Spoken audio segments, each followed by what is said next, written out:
så hördes det så fort han öppnade munnen att han var norrman.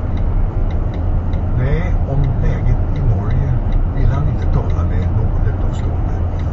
Och knappt ens hemma vid helgdagarna i Saltsjöbaden. Hardangerviddan. Bergensbanen. Det var där hans ingenjörsliv hade börjat. När han var mer än lovligt grön.